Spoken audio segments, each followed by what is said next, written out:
Back in the 1920s, Russell Conwell writes a book called Acres of Diamonds. Love this story, and it's basically centered around a guy by the name of Ali Hafad. Ali Hafad's a guy who owns a farm, and the farm produces enough for him so he could probably take care of his family. And he's described as an individual who's quite contented, loves his family, loves his life. He was even described as rich because he was contented, and contented because he felt he was rich. And one night after a long day's work, he's outside enjoying the cool night's air, and he sees a figure that he can make out as a person in the distance, but he can't tell much else given how far away the figure is. And as the traveler approaches and gets closer and closer, Ali Hafad's curiosity gets greater and greater, albeit he's a little bit concerned and vigilant, but curious nonetheless. As the figure gets close enough, he realizes that this is a priest, and the priest finally approaches him, greets him, and asks him for lodging, and if he would be so kind as to maybe give him a hot meal. Ali Hafad, being the type of person he is more than happy to invite the stranger into his home for the night.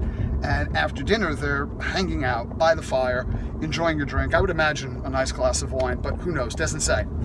And he's captivated by this priest. This priest has traveled so far, learned so much, seen so much.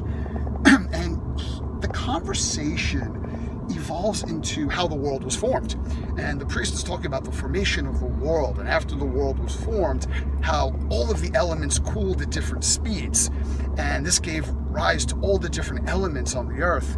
And he talked about the most precious and beautiful, and therefore most valuable of all of the elements, was a diamond. And he tells Ali Hafad, just half jokingly, that if he were to come into possession of a diamond even the size of a thumbnail, his sons would sit on thrones as kings all over the world. Well, Ali Hafad can't get to sleep that night, and finally he dozes off, but when he awakes a poor man because he is discontented, and he is discontented because now he considers himself poor.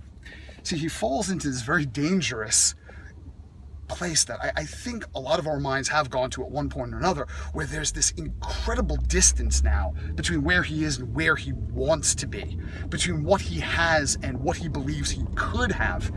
So in this incredibly emotional state he's in, probably a bad time to make major decisions, he gives his family over to these neighbors, sells his farm, gives them money, says, hey, look after my family, I'll be back.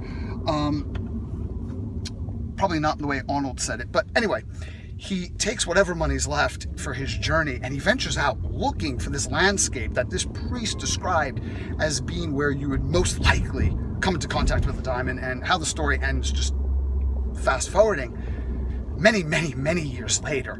It doesn't say exactly how many, but Ali Hafad is on the shores of Spain. He makes it so far across the world, but he is broke, and he is broken. So this defeated old man who has lost his family, lost his life, lost his farm, never found diamonds, stands on the shores and, in this utter state of despair, bends down and loads into his overcoat the heaviest rocks he can find, walks into the sea, never to be seen again. Now, that's a tragedy, but the story gets worse. The person who bought his farm one evening, and they never mention Ali Hafad's family again. You never hear what happened to them.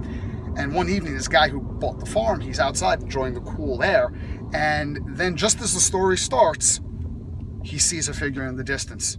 And as the figure gets closer, he identifies this figure as a priest. It's the same exact priest, now himself very old. He asks for lodging for the night, and he's talking to him about the man who lived there before, and Ali Hafad many, many years ago, how gracious he was. And he asked the man if he had heard of him. He hasn't heard a thing. And as they're sitting in front of the fire, again enjoying a nice drink, the priest looks up and sees this black, kind of strange stone with a shiny bit at the top. And he runs up and grabs the stone. It's like, you have diamonds. Where did you find this? And the man's like, that's crazy. You're mental. That's not a diamond. I just found that out by the stream one day. I thought it was a very curious rock, so I brought it in here and put it above the fire mat. They said, you have to show me the stream.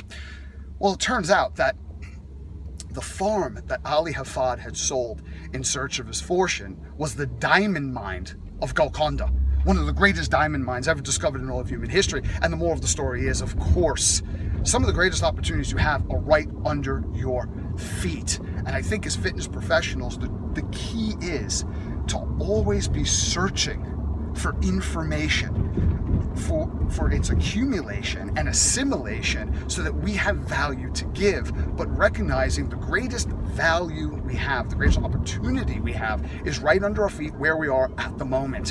One of my mentors, David Barton, talked about the perfect repetition.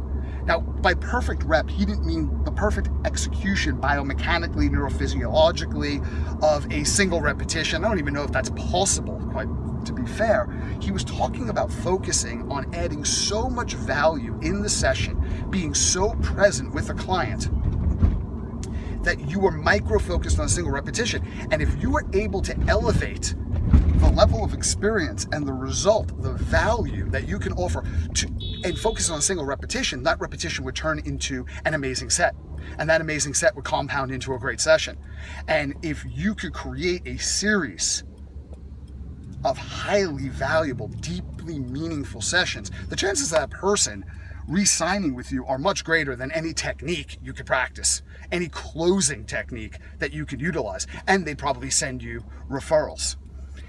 And if you're on a sales call and you're in front of somebody, not think about, hey, you know what, how do I make this sale? But how do I solve this person's problem?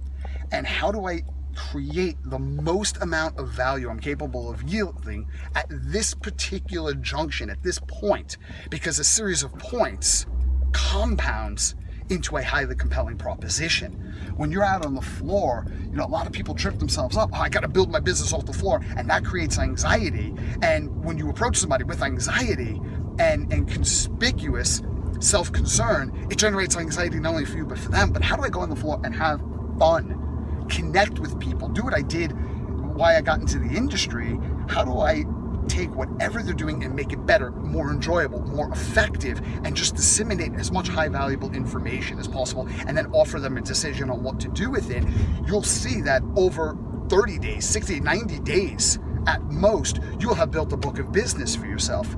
So what we do in the industry, we're revolutionaries, and we encourage people not to engage in a technological revolution, a political revolution, but an intrapersonal revolution. And revolutions are started when people are willing to make sacrifices, when they are willing to step up and take a stand for autonomy in the place of sovereignty. That's when a revolution starts. When somebody says, I am not willing to live the way I am living one more day. You're their champion for that. That's who we are. And everything we do is a revolutionary act, because so many people just struggle to get to that point. So 3 rules of being a revolutionary. Number 1, you always talk like a revolutionary. Number 2, you think like a revolutionary. Number 3, you behave like a revolutionary. You support, you inspire, you inform, you drive forward. And if we could focus on just driving other people forward through yielding maximum value, we put them in a position where they can be free. Now, when I'm talking about free, I'm not talking about liberty. Liberty is the exercise of freedom. Freedom, the way Dr. Viktor Frankl said it in his book, Man's Search for Meaning, is the last of the human freedoms. To choose your own response in any given set of circumstances, to choose your own way. That's power.